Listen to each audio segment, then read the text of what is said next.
So you said that CM Punk, quote, was a bitch to work with backstage.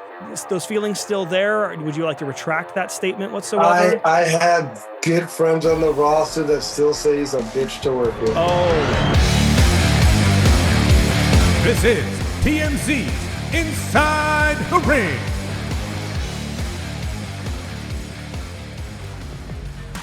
Welcome to TMZ's Inside the Ring. I'm Branson Quirke. And it's your dude, Alvin, Rueda. And we are excited today because, like we told you guys on Tuesday, we've got an amazing interview today. It's our second guest. Last week, again, we had Matt Cardona on. And on Tuesday's episode, we gave a little hint as to who we had on. I did. You inserted it at the end. I was hoping people would notice that little hint. Do you want to review what that hint was? Yeah, well, it's only appropriate for me to say, right? The first interview was a god, and now we're going to have a king, bro. Two-time former WWE Raw Tag Team Champion, United States Champion, and a champion in numerous promotions outside of WWE. He has proven he can get titles anywhere he feels like, anywhere he goes. He's also the current MLW World Champion, Matt Riddle. Bro. Hey, Matt, how you doing? Bro, I'm fantastic. Thanks for having me. And you're absolutely right. Anywhere I go, I kind of win championships. I got a stack of them right over there. But thanks for having me on, guys. I appreciate it. I've been watching you ever since NXT, man, and your moves and your style, and I just love the way you moved out there, bro. Hey, thanks, man. I always tried when I first started wrestling.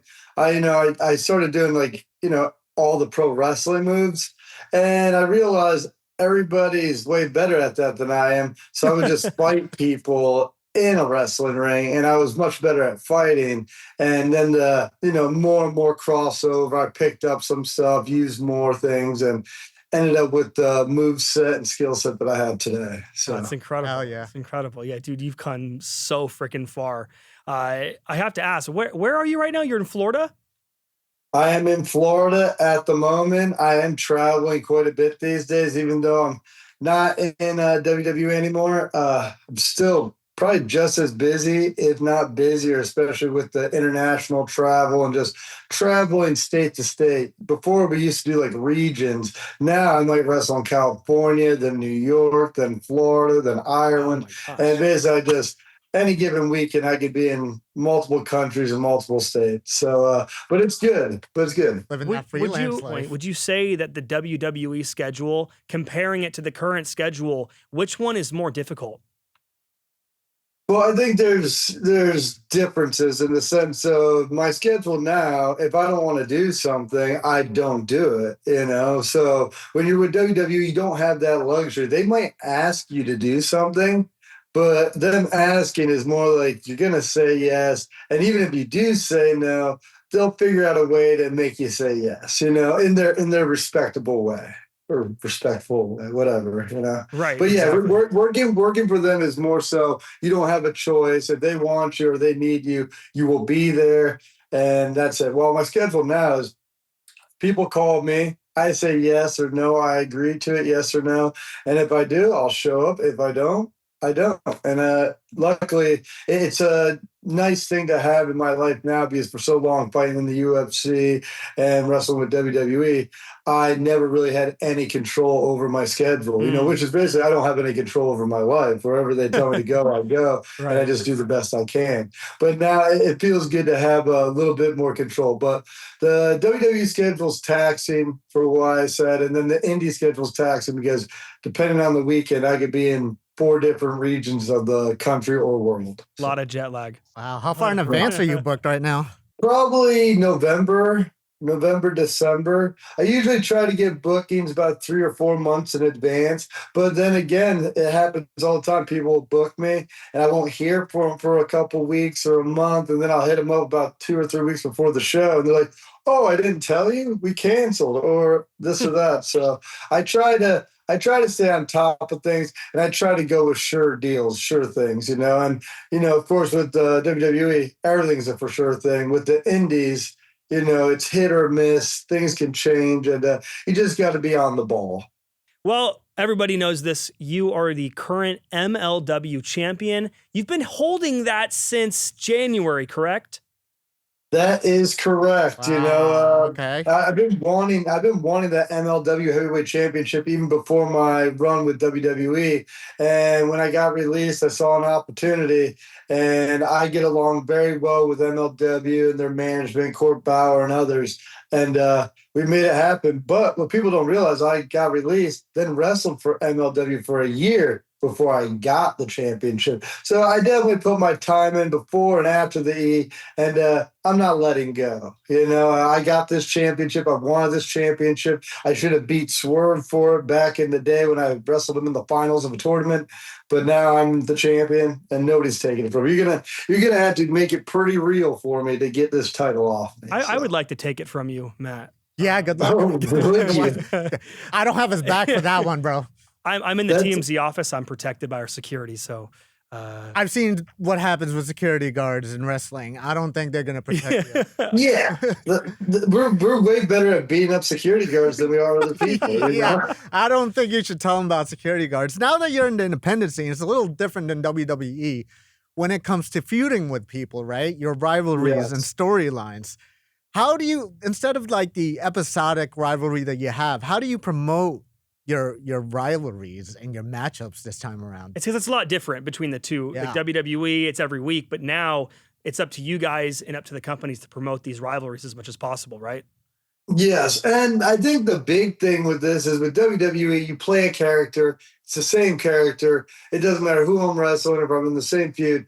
This is the Matt Riddle they want to see. This is the Matt Riddle that will be presented, right? Right. But with the independents, there's some places I wrestle, and I'm not a bad guy per se, but maybe I'm getting booed, or maybe I wrestle differently because I'm playing a different character. So I think on the independent scene it's a little more difficult because every weekend is a different storyline. Mm-hmm. Every weekend it is a different company, and every weekend I gotta figure out what. And because I'm working with different people, different crowds, I have to. If I wrestle in an organization where this guy's been wrestling there for 4 years, everybody wants to see him make it to the big time, and now he finally gets to wrestle me. Grant, I have fans, but they are in love with this person and they want them to succeed. And by beating me, they see that as a success. So they don't want me to win. So a lot of times, even though I'm a fan favorite and the meet and greets are killing it, still I might have to wrestle a different way. Or even if somebody's a little less experienced, usually I'm a baby face and I'm a good guy and I fight from underneath. But if I'm wrestling a guy with not as much experience, even if he's a heel, I'm like, dude, I'm going to have to take over during this match and put the steam on you, And Right. I've noticed that a lot more on the independents. But the storylines, they're very hard. And other companies don't want to deal with other companies' storylines, if that makes sense. I might be working for I work for MLW, but I also work for this other company, ACW. Mm-hmm. And ACW, yes, they acknowledge I'm MLW heavyweight champion. They'll put that over on commentary and my UFC career and everything else I've done. But the character I play there and everything I do there is different in a way, Right. because I am not the heavyweight champion there. Well, MLW, I've run that ship. I'm the face that runs the place, right? The bro that runs the show. I'm the dude there. So it's a different presence and everything else. I'm held at a certain standard, And I'm always held at a certain standard, but when you're the world champion of a company, you are that company. Right. So when I work other places, I try to, and this is a big thing even in WWE, you play your part, I could go out there and probably have match of the night every time I go out there. But if there's a main event after me and this and that, like I don't want to go out there before the main event, blow the doors off the place, because I did that the other night. Now, granted, everybody was happy, the crowd was ecstatic, but I felt like the main event afterwards was a little flat. And I was like, well, maybe I shouldn't have took that destroyer off the top rope and did this and that, because those are just high risk things and people cheer for them, So it's like a show should go up. And that's why WWE is so successful. Not every match is going to be a barn burner, but that's what makes the barn burner shine even more. Yeah. So since WWE, I want to talk about just the evolution of Matt Riddle since then to now. I was doing some research online. I saw a New York Post interview that you had done about how you've changed the way that you present yourself in the ring since that time, and how much you have changed, bringing in more jujitsu, making people take you more seriously. Talk a little bit about how you've made that transition to now, all the way back to then. Well, I think if you recall my kind of my run in NXT, they mentioned how I fought in the UFC, and I was taken very seriously. Even though I could make people laugh and joke, I was taken very seriously, and my pedigree and my in-ring performances, even with Adam Cole and others, shined, right? Yeah. When I was on the main roster, Vince loved me, but he had me as kind of a super goofy character. And don't get me wrong, once that bell rings, I can go. But I was a goofball, you know. And then my partners or whoever I teamed up with were usually the more serious type, spoke reason to me, etc. And I felt like my character, the original Bro, had no common sense. Well, in real life, you know, regardless of some things I've done, I do have common sense. And when you're wrestling, especially like your in-ring ability to have common sense and know what to do. I mean, before somebody would say, watch your back, and I'd literally spin in circles trying to watch my back. You know, right. I saw that. which is hilarious, you know, to a certain extent, but that's not really me. So I feel like on the independent scene, I get to be the more real version of me. I get to say what I think is funny and what I think is going to make people react. And I don't play like more of a stoner, cartoony, goofy character. I am still all those things. I'm goofy, but at the same time, I'm also like multiple time world champion everywhere. I've won nationals and worlds in jiu-jitsu. I fought in the UFC. I've broken people's jaws, eye sockets, arms, you name it. I've broken on somebody. Eye sockets. How do you break an eye socket? Oh, elbows. You keep whipping elbows down until the ref pulls you off. And I'll say this: the time I broke a dude's eye socket with my elbow was DeMarcus Johnson, and I smashed him. I got a TKO finish, and later that night I went to sit in bed, and I put my arms like this to like pull myself back, and both my arms gave out because my elbows were so sore from breaking people's bones with it. So how is this guy doing right now? Yeah, I was going to ask the same thing. Where is he at now? Dude, he fought after that. You know, I'll say this: when you're in your prime and you're fighting in the UFC, and usually when you go into a fight, you've been training for weeks. I've broken hands, I've been cut, everything. I've had teeth knocked out. But when you're training that hard and you're in that optimal shape, your body recovers remarkably quick. So like I've had knee surgeries, but usually I get hurt in the fight or right before the fight. And every knee surgery I've had, I'm usually back on the mat like 3 weeks later. You know, from my first one when I was 18. Damn. And I think it comes down to kind of like John Cena. John Cena recovers really quick, and people would say this or that. I'm like, dude, that guy like eats right, trains right, does everything right. So even when he does get hurt, his recovery is going to be probably 10 times faster than most human beings. Most people, when they get hurt, you know, maybe they're drinking a beer and fall off the couch or something, you're probably not going to recover that quick. You mentioned John Cena eating right, training right. You worked with John Cena for a very long time. You saw him backstage and everything, and you saw how everybody, and yourself as well, how you guys handled day to day. I've always wondered, how does the average pro wrestler keep up the nutrition, keep up the training while on the road like that? Are people eating cheeseburgers backstage? Are people drinking Dr. Pepper? Or is it just clean eating all the time? Well, I'll tell you this. 99% of the people backstage are eating very clean. They're hitting the salad bar, you know. If I'm being honest about me, you know, I'm blessed. I have a sick metabolism, and I eat pizza. I eat burgers, tacos. No way. That's some good genetics, man. What taco place, though? What taco place? Oh, there it is. What the? I don't. And if you saw the rest of my family, nobody's skinny. You know what I'm saying? Damn, really? You might be adopted.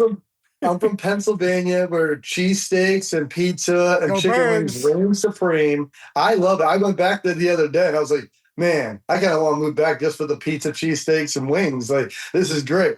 But at the end of the day, it's like, I got lucky. I have a great metabolism. I also think my career fighting the UFC and cutting as much weight as I did. I used to fight 170, and now I'm probably 210, 220, and I'm cut up, you know. And last night I ate a bunch of fried chicken and Must be slushy. nice. I have a slushy machine in the house. If you guys don't have one, get one. If you love slushies, like I don't think I'm do. gonna have a I love- slushy machine in the house. Wait, we're talking. Yeah. We're not talking like protein slushies. We're talking like legit. You talk about like 7-Eleven like slushies. blueberry, raspberry. Dude, I'm talking.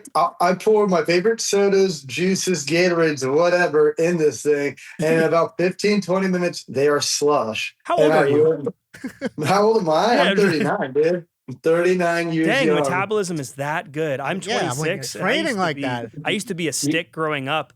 And we have a gym here at TMZ in the office connected to the building. And I should have no excuse. I should be jacked right now. I've been working out every day, and all I got to show for is calluses, dude. I mean, Yeah. Oh, dude, I hate those. Going back to your time in WWE into now, I think this is a valid question. I really am curious, and I think a lot of people are curious. Do you still speak with Randy Orton at all? Are you guys still friends? You know, Randy hit me up just the other day. I posted something pushing my OF account, and I'll say this: I make a lot of money with that. And he wrote to me, "You crazy son of a bitch," you know. I go, Randy, I'm not gonna lie, the money is real. And he goes, it's probably better on the body too. And I go, sure is. But yeah. So me and Randy, we talk to each other. Honestly, I try not to bother him that much because I know how busy he is and with his family and everything. And we've been through a lot together, you know. And I think Randy's a lot like me. If I'm not going to see you today or tomorrow, I'll stay in touch. But I'm probably not going to call you every day and be like, what's new, you know? And to be fair, I also have a plethora of children. I got 5 kids of my own. And I have a handful with my busy schedule on the independents and raising my family and then just trying to maintain. We got a hurricane coming to Florida this week. Yeah, it's, Really? it's that time. Dude, That come out time to of- California. LA is beautiful right now. The sky is blue. We barely have earthquakes, dude. I will say this. I love California for the climate's great, the food's great, majority of the people are fantastic. Majority. Yeah. Yeah, I just don't like state income tax. So I lived in I don't Nevada. blame you. I live in Florida, and I'll be honest, the amount of money I would have lost living, say, in New York or California or somewhere like that, it would be catastrophic to me surviving, especially as an independent contractor. Yeah. So I usually stick in states like Nevada, like I said, probably not Texas. Not a big. I like Texas. I'll wrestle in Texas, but don't want to live in Texas. California, I totally live there, but I can't pay that high tax. I get you. And just going back to what you said about everybody having their hands full, I think Randy Orton's got his hands full too. He's playing a lot of Elden Ring, right? It does. But going back to Randy Orton, though, man, I was really loving that storyline with RKO, and I've always been curious. RK bro, buddy. RK bro. Get it right. RK bro. My bad. Hey. Yeah. I was always curious, where was that storyline going to go? Were you guys going to eventually have a fight at WrestleMania? Because everyone was really in tune to your relationship with Randy Orton.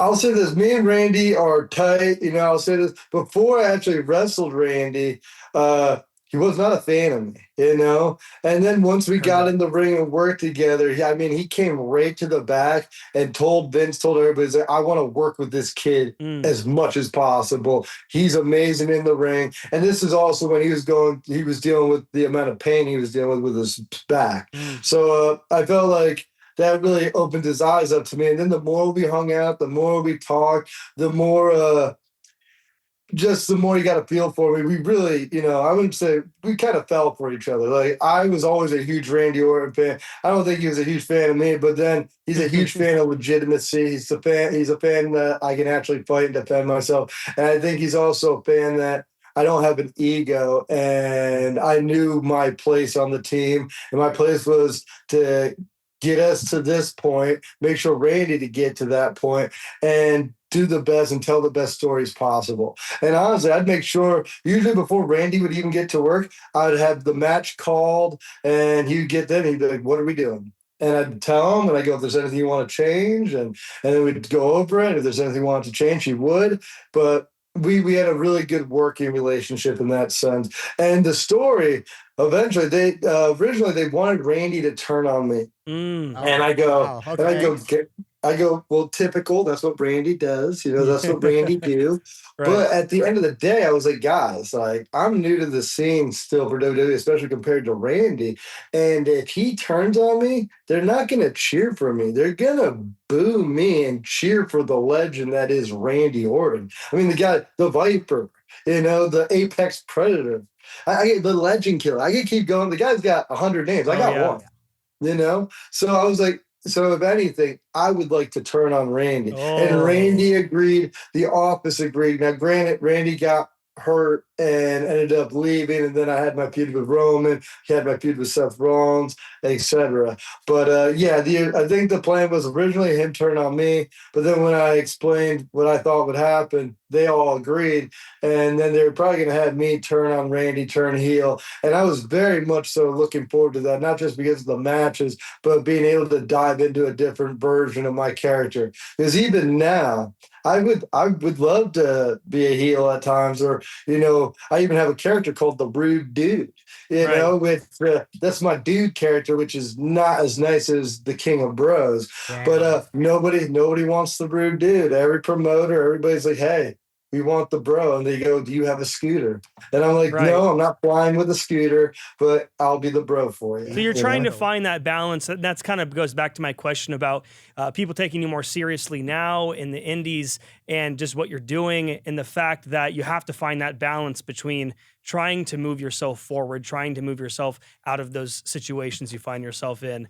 I want to talk about someone else that we all know, CM Punk. You can ask me anything you want about Mr. Punk. Okay, all right, let's talk about it. So there's a quote online from you. I think it's relevant to bring this back up again because CM Punk is very much at the top of WWE right now doing his thing. So you said that CM Punk, quote, was a bitch to work with backstage.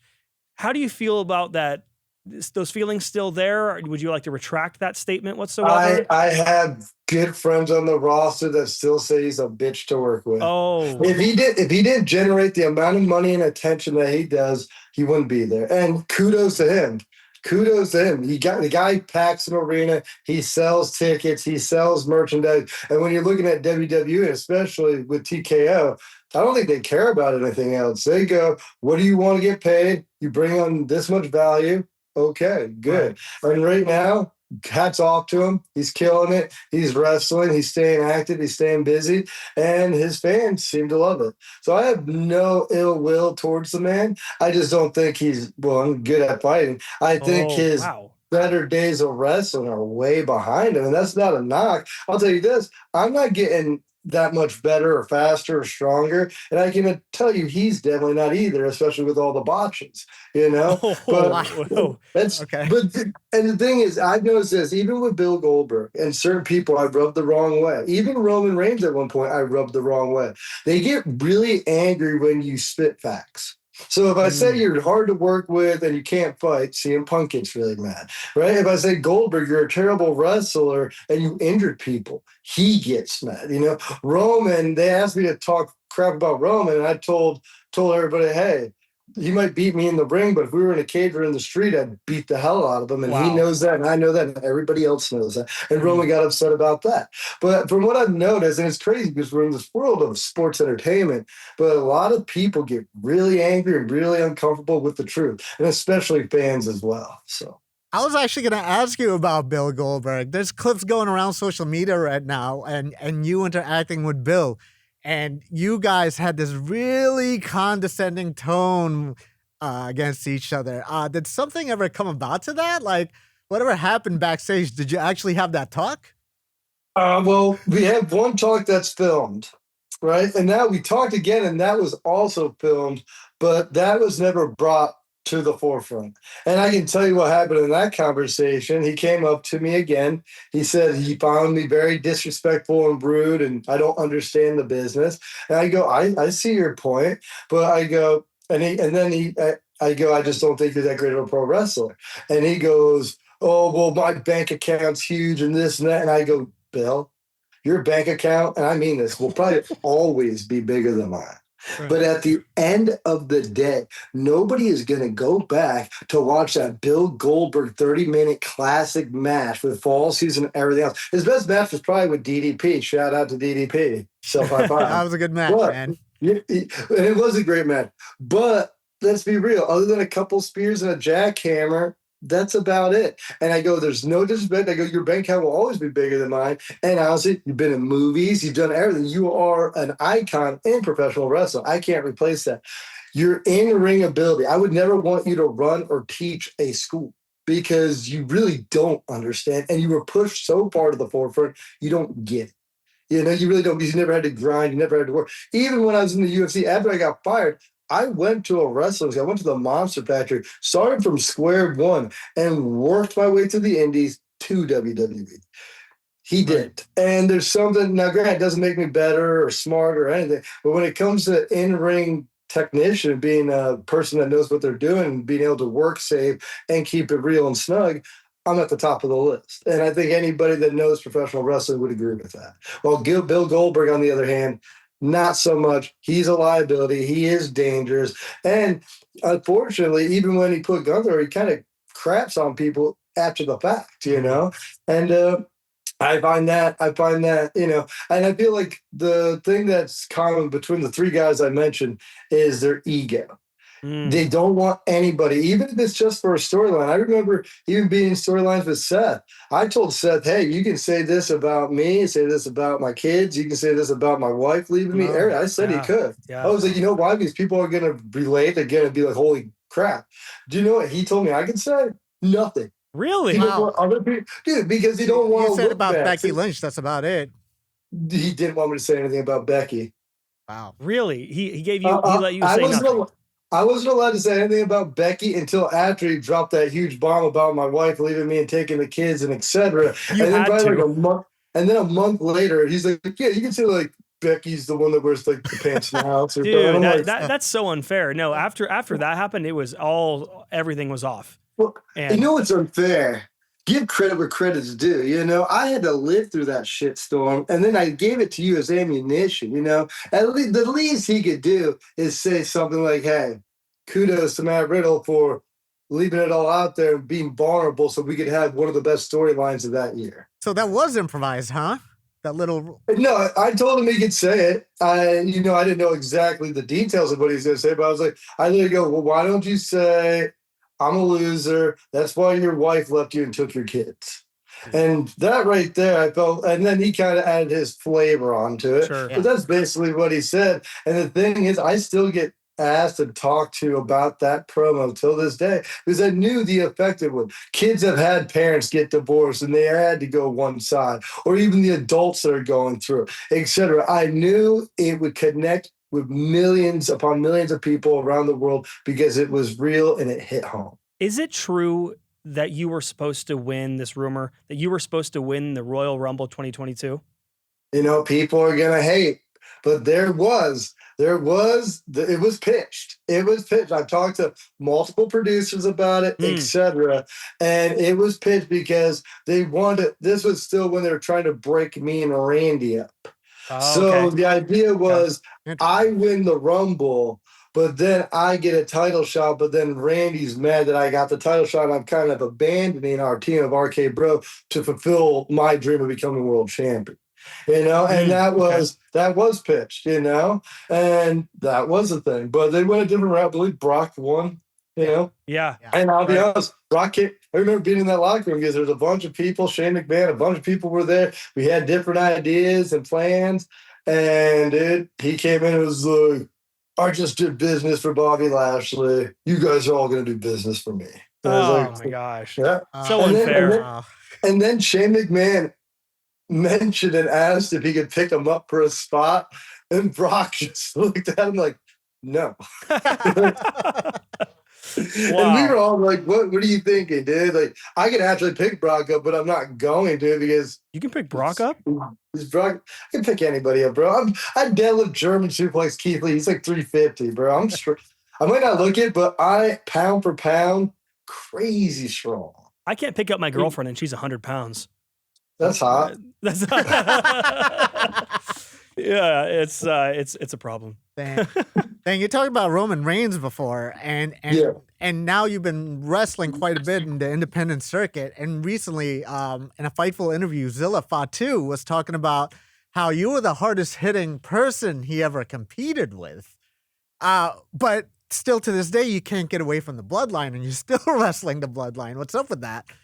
I'll be honest, the second I got released from WWE, my first match on the Indies was against Jacob Fatu for MLW. I was actually one of his last matches before he went to WWE, and I beat him. What's up? Hey. Oh, wow. Hey, but yeah, Zilla, I think is incredible talent. The guy's got the look, the vibe, the lineage.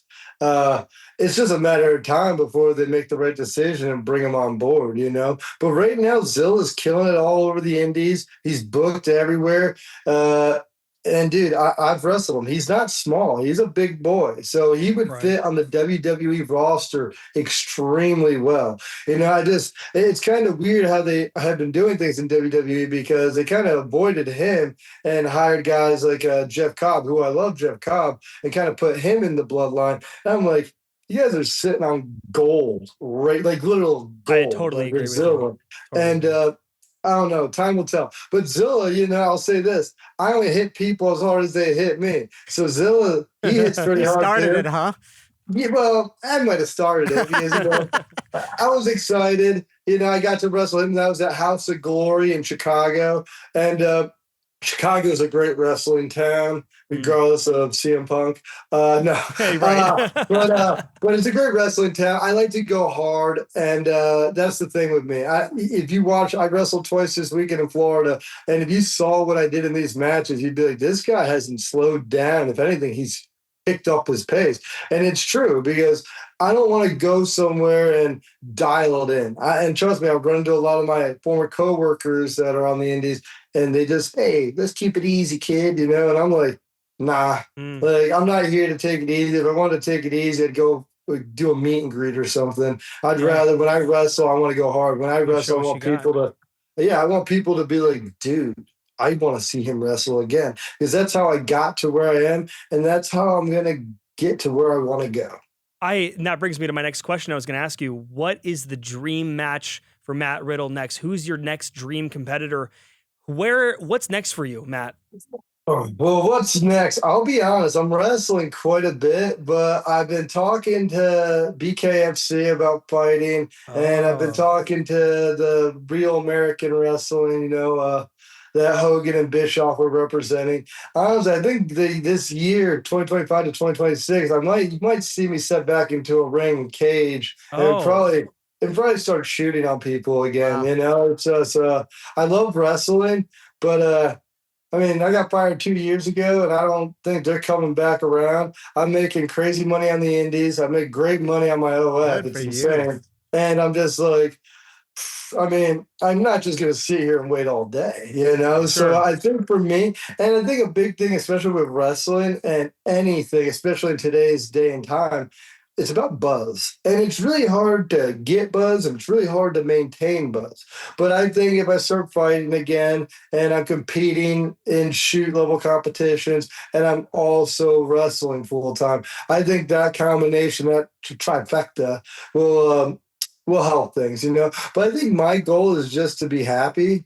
I just want to work hard, and I want to be able to take care of my kids and everything like that. I've honestly done everything I really wanted to do. I mean, I've gotten knockouts of the night, submission of the nights, fight of the nights in the UFC. I'm one of the baddest dudes in UFC history. I'm the only guy that's ever been fired on a 5-fight win streak and never got fined any money. I don't know anybody else that can say that. Well, that brings us back to technically Dana White's comments, right? A little bit. Are we allowed to bring up Dana White again here? Oh, bring up that bald. It's been a little bit since you've commented about Dana White on an interview.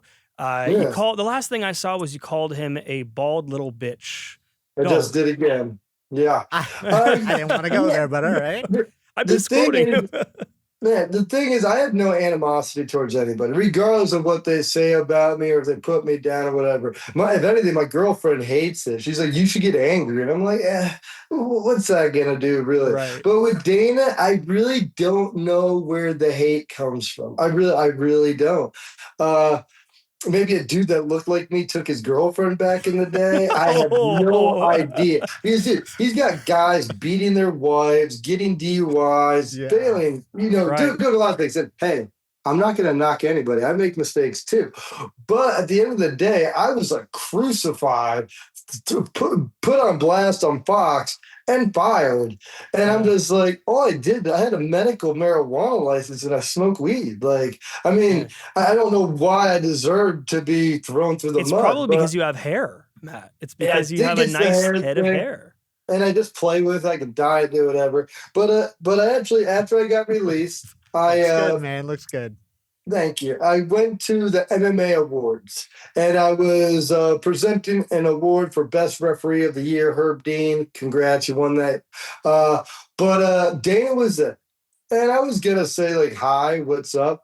He made sure not only not to like barely look at me, but he mean mugged me. Was like No. pissed that I was even there, and I'm like, dude.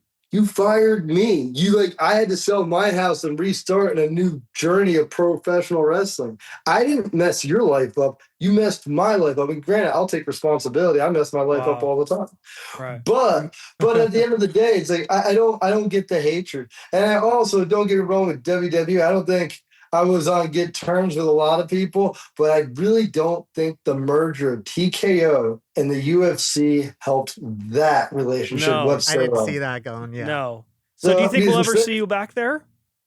Well, if it's up to me, yes. I want to finish my story with Randy, and I know Randy really wants to finish it with me as well. And I know the fans. If I could say anything, the amount of fans that would be happy if we did, even if it was a couple month run, Yeah. they would be ecstatic and feel complete. I would be ecstatic. I would be too. Hey, I just want to shift gears a little bit, man.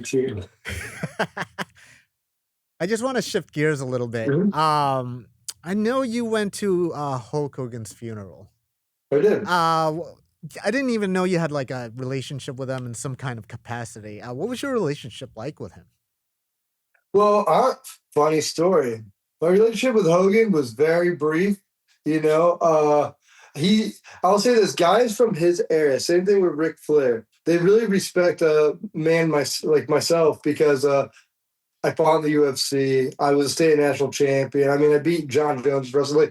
I have a pedigree, and it's real. It's not something that was given to me. It's not dumb luck. I earned it. And guys like Terry and Flair, and I get Gerald Briscoe. I could list a bunch of people. They respect that because they know how hard it is to do. Now, I was at Nick Hogan's wedding. I don't know Nick or Terry, but my girlfriend knows Nick's now wife, Tana. So actually, Misha was invited to the wedding and Misha was invited to the funeral. I was her plus one. So gotcha. technically, I wasn't really invited. But my better half was, and honestly, to be fair, when I went to the wedding or the funeral, everybody was excited to see me, and there's, all of us, we've all brushed shoulders in the locker room. They all know who I am. I know who they all are. I mean, Rob Van Dam was there. A plethora of people I hang out, chill with, and respect were there, and yeah, so that's how I got the invite. It wasn't through me. It wasn't because me and Terry have such a great relationship. It was more so my soon-to-be wife and Nick Hogan's current wife have a great relationship, and we were invited. Did you have a run-in with Triple H or Vince McMahon there at all?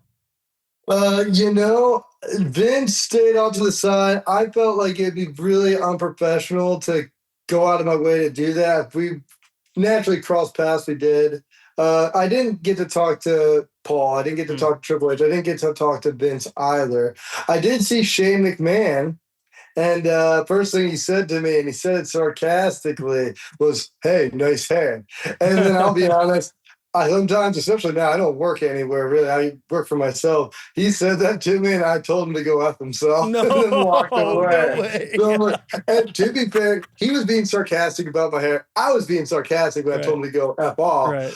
But in the world of pro wrestling, you never know. He might have taken that seriously. Yeah. But like I said, I mean, Bill, I can list the amount of people that were there.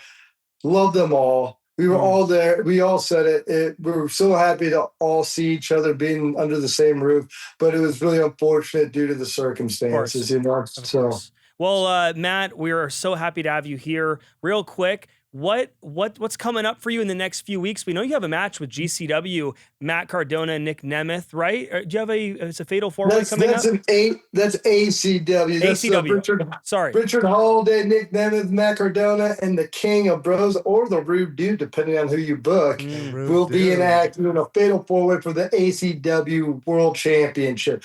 But I do have in a couple weeks, I do have MLW. I believe that's in Texas. Oh no. and that's September 13th. Don't miss it. If you can't be there live in Texas, check us out on YouTube. Sincerely, we have a stacked roster. We're always bringing people in, and that's the best part about the independents. There's no rules or regulations. You can kind of do what you want, bring whoever you want in, and so I got that coming. What else? I mean, I have you go to my Instagram, Riddle Bro. Go to my link tree. Find what you like. Go to his OnlyFans. I was going to mention that before you go. I kind of want to know what's up with the OnlyFans. So the OnlyFans, I'll be honest, people don't like to admit this, but a lot of gay men watch professional wrestling, and a lot of gay men find me extremely attractive. So I post pictures on there. I don't do anything crazy. All right. People ask me to. I'm not going to do it. This is more of it's art, you know. This is a piece of art. I show it off a little bit. I don't get crazy. I have fun, you know. Do you carry the title with you? No. I don't. No. Wrestling, and that's what I like to tell people too. Wrestling is like, that's part of my career, but that's here. And the people that go to my OnlyFans, you gotta subscribe, you gotta be 21 or older, etc. And also, I'm not doing anything, like I said, like some of those accounts are wild. Well, mine's more so like, you want to see the bro, you want to see me do a workout routine, something like that. I do that. I might wear like more of a Speedo when I do it or something, but I'll be honest, the money's real. And I'm crushing. Can't deny. I'm crushing it. That's what pays for the slushy machine. Yes, exactly. Pays for the slushies, pays for the... Well, thank you for coming on, Matt. Yeah, thanks. It's so great to have you here. You've made history as the second guest on TMZ's Inside the Ring. It was real. Working on it, bro. Real, guys. Working on it. Peace out. Thanks for having me. Peace, man. See you, Matt. You.